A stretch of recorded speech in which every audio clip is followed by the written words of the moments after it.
नमस्कार,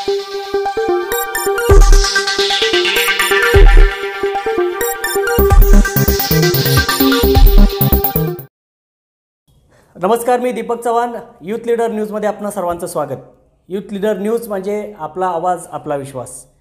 कारण youth leader न्यूजच्या वतीनं गेले अनेक वर्ष आम्ही समाजासाठी काम करतोय. बातम्यांच्या माध्यमातून, वेगवेगळ्या कार्यक्रमांच्या माध्यमातून, मी सांगलीकर उपक्रम असेल किंवा वेगवेगळे सामाजिक उपक्रम असतील, हे उपक्रम आम्ही यूथ लीडरच्या माध्यमातून नेहमीच घेत आलेलो आहे. आता आम्ही नवा उपक्रम यूथ लीडरच्या माध्यमातून हाती घेतला आहे. तो म्हणजे सांगलीमध्ये जे काही कलाकार आहेत, सांगली म्हणण्यापेक्षा संपूर्ण महाराष्ट्रामध्ये जे काही कलाकार आहेत, या कलाकारांची ओळख समाजाला व्हावी, आमच्या सर्व दर्शकांना व्हावी, हा यामागचा आमचा उद्देश आहे. आणि मी सिंगर या सदराखाली पहिल्यांदा सांगलीतल्या सर्व गायकांची ओळख, सांगली असेल, कोल्हापूर असेल, सातारा असेल, पश्चिम महाराष्ट्रातील जे गायक आहेत, त्या गायकांची ओळख आम्ही या निमित्तानं सर्वांसमोर करून देतो आहे. आणि आज पहिल्याच कार्यक्रमामध्ये आपल्यासोबत आहेत दीनाबेन कुंडलिया. दीनाबेन कुंडलिया या गुजराती भाषिक आहेत आणि अत्यंत चांगल्या पद्धतीनं ते सांगलीमध्ये गेले अनेक वर्ष गायनाचं कार्यक्रम आणि काम करतायत. उजाले उनकी यादों के हा त्यांचा ग्रुप आहे. या ग्रुपच्या माध्यमातून त्या गेल्या अनेक वर्ष सांगलीमध्ये ह्या गाण्यांचा कार्यक्रम करतायत आणि ती परंपरा त्यांनी टिकवून ठेवलेली आहे. सर्वात महत्त्वाचं म्हणजे यांची खासियत अशी आहे की 1940च्या दशकातली जी गाणी आहेत, यामध्ये नूरजहाँ असतील, शमशाद बेगम असेल, सुरैया असतील, गीता दत्त असतील, मुबारक बेगम असेल, ह्या ज्या नामवंत गायिका होत्या, या गायिका आज त्यांची नावंसुद्धा नामशेष झालेली आहेत. मात्र अशा परिस्थितीमध्ये त्या गायकांची त्यांनी गायलेली गाणी अत्यंत सुंदर आणि सुरेखपणे गाण्याचं काम त्यांनी या काळामध्ये सुद्धा नव्या पिढीसमोर मांडण्याचं काम त्यांनी केलेलं आहे. आणि नक्कीच दीना कुंडलिया यांची आपण ओळख करून घेणारच आहोत. तर आपण ओळूया त्यांच्याकडं. दीदी जी नमस्कार. यूथ लीडर में पहले बताइए कि आपका बैकग्राउंड बताइए, आपको ये गाने का शौक़ कैसे लगा, बचपन से लगा, या आपकी थोड़ी हिस्ट्री बताइए. ओके. एक्चुअली मैं जब छोटी थी तब स्कूल में एक्चुअली मैं भजन गाती थी.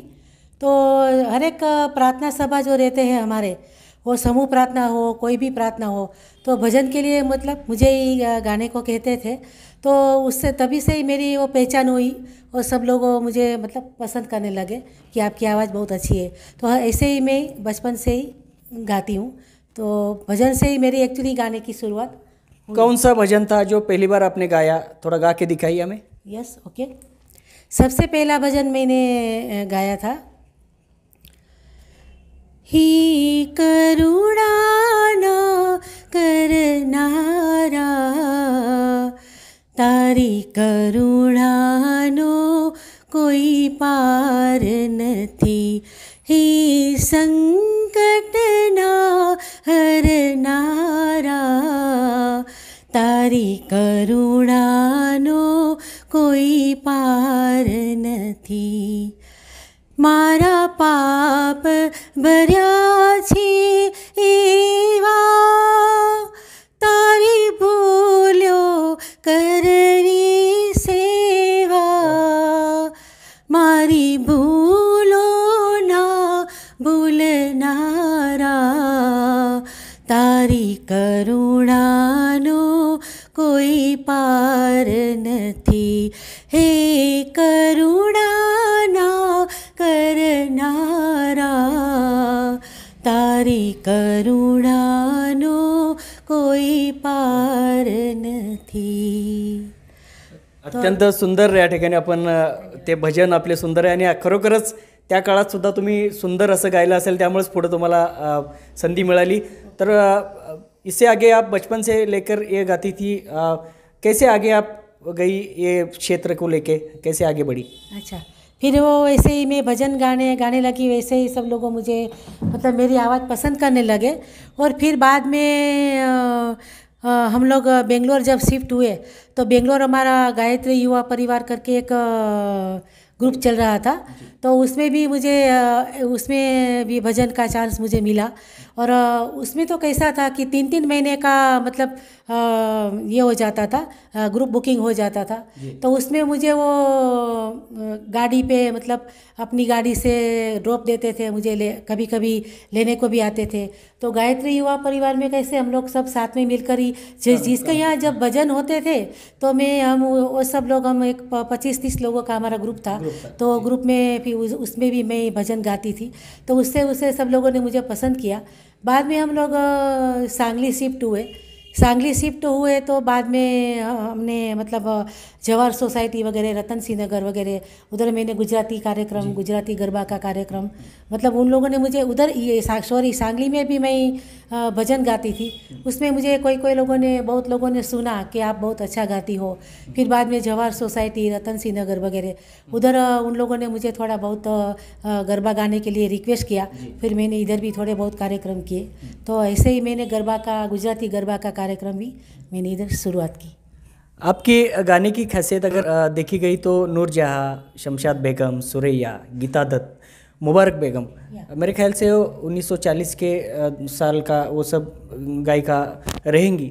तो इनकी खासियत आप अपने गाने में भी दिखाती है। इनका ही गाना आप पेश करने का कारण क्या है?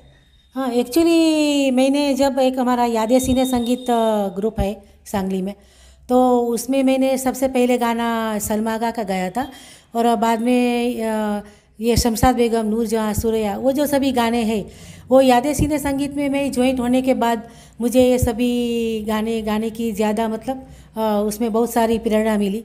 ऐसे दर्दी लोग हैं यादें सीने संगीत में, तो उसकी वजह से मुझे ये सभी गाना गाने का मतलब मेरा मन प्रेरित हुआ। और सब लोग बोलते हैं कि आपकी आवाज़ शमशाद बेगम, नूरजहाँ, सुरैया से बहुत मिलती जुलती है। तो वैसे फिर मुझे पता नहीं, मैंने बचपन से एक्चुअली मेरा शौक़ था पुराने गाने सुनने का। और मेरे पिताजी, मेरे नाना, वो भी सभी ये पुराने गाने बहुत सुनते थे। तो उन लोगों को भी यही पुराने गाने का शौक़ था, मेरी मम्मी को भी, सभी को। सो मैंने वो शमशाद बेगम के गाने पुराने सुनने का शुरुआत की। तो मैंने गाना सुना तो मुझे लगा कि ये मेरी आवाज़ को शायद सूट होगा। तो मैंने फिर शमशाद बेगम, सुरैया, नूरजहाँ के गाने की शुरुआत की। सब लोगों ने मेरी आवाज़ मतलब बहुत पसंद की।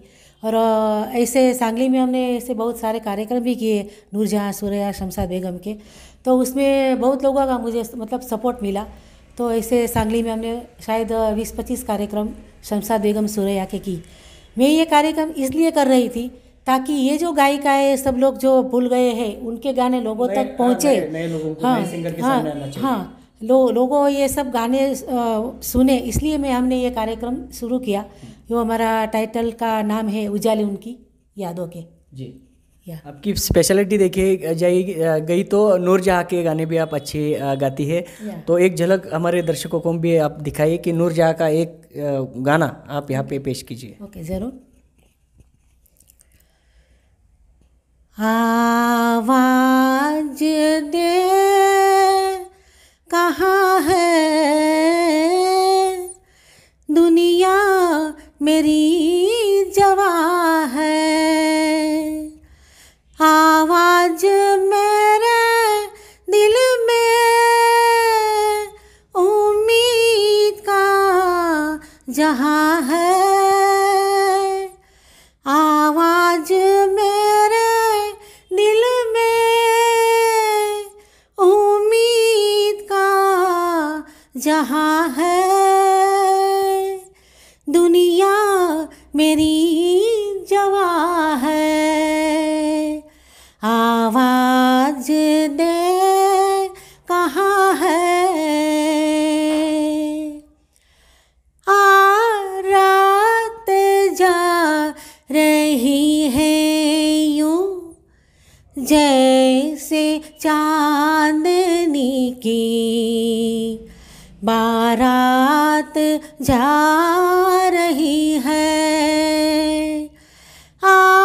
रात जा रही है यूं जैसे चांदनी की, बारात जा रही है,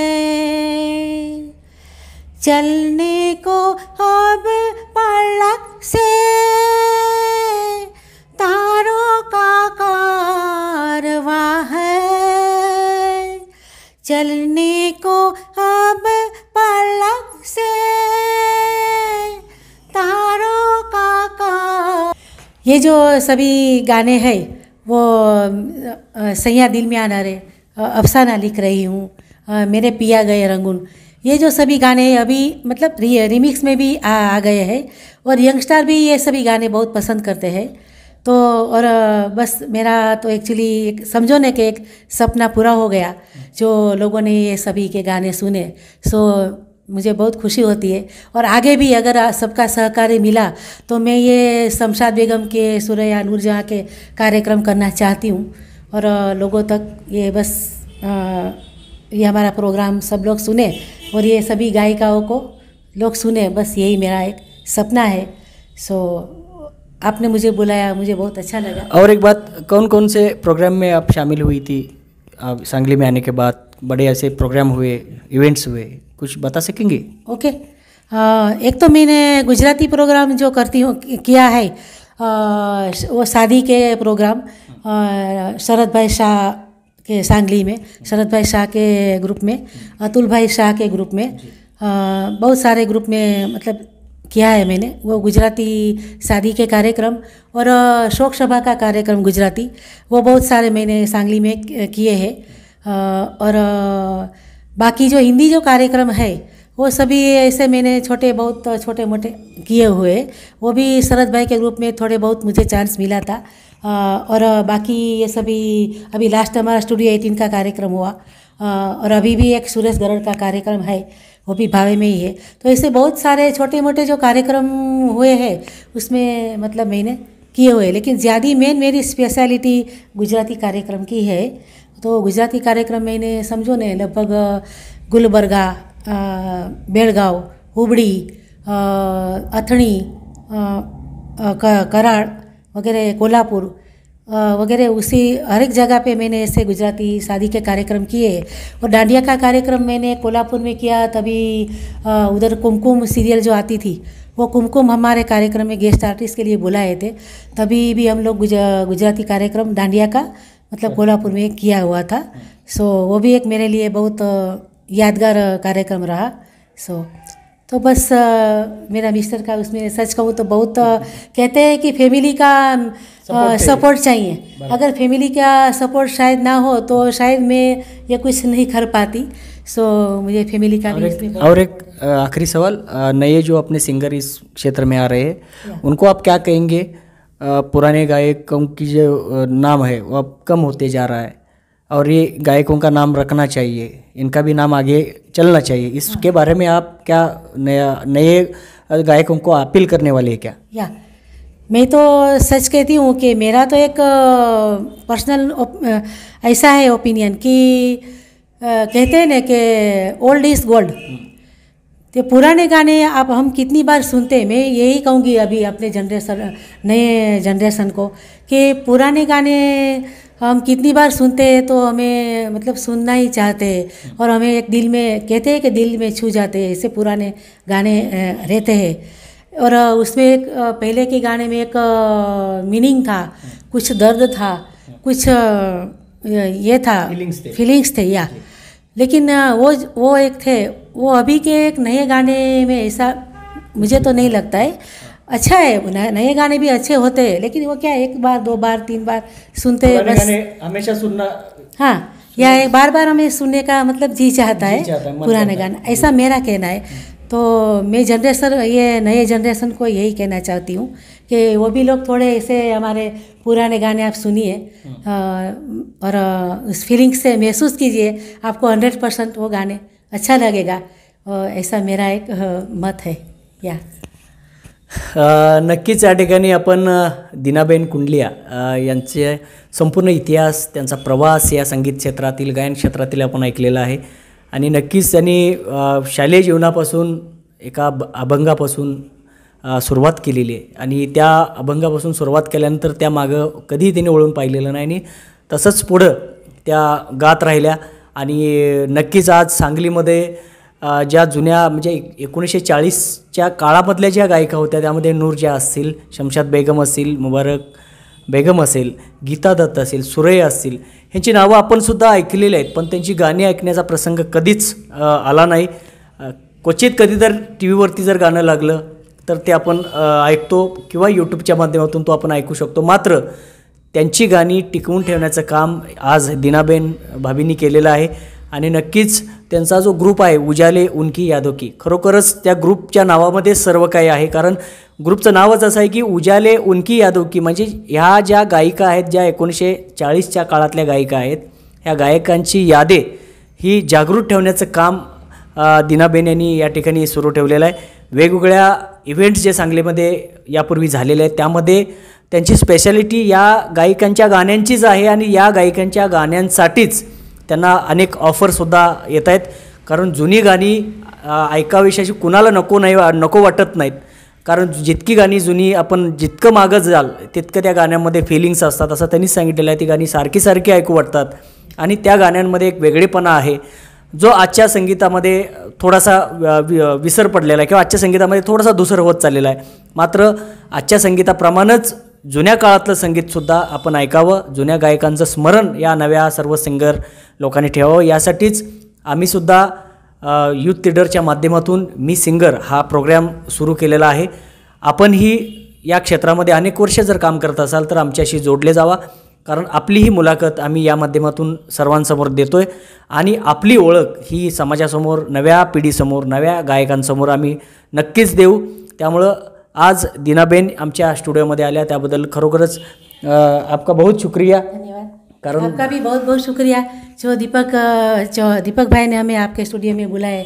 सो आपका भी बहुत बहुत शुक्रिया. धन्यवाद. नक्कीच आपण आता ही मुलाखत थांबवणार आहोत आणि पुढच्या मुलाखतीमध्ये आपण भेटणार आहोत एका नव्या सिंगरला घेऊन, नव्या सिंगरचा इतिहास घेऊन. पण तोपर्यंत आपण पाहत राहा यूथ लीडर, आपला आवाज आपला विश्वास. जे अद्याप यूथ लीडरशी जोडलेले नाही आहेत त्यांनी आमच्या यूट्यूब चॅनलला सबस्क्राईब करावं आणि जास्तीत जास्त ही मुलाखत शेअर करावी जेणेकरून नव्या पिढीला अशा गायकांची ओळख ही चांगल्या पद्धतीनं देता येईल, चांगल्या पद्धतीने होईल आणि या गायकांनासुद्धा तसा सन्मान भविष्यामध्ये मिळेल.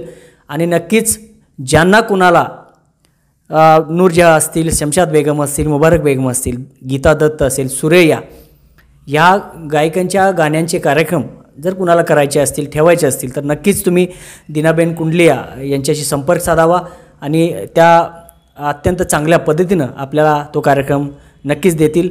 पुन्हा एकदा कुंडलिया यांचा मी आभार मानतो आणि आजचा शो या ठिकाणी संपला असं जाहीर करतो. पुन्हा भेटू नव्या गायकासोबत. धन्यवाद.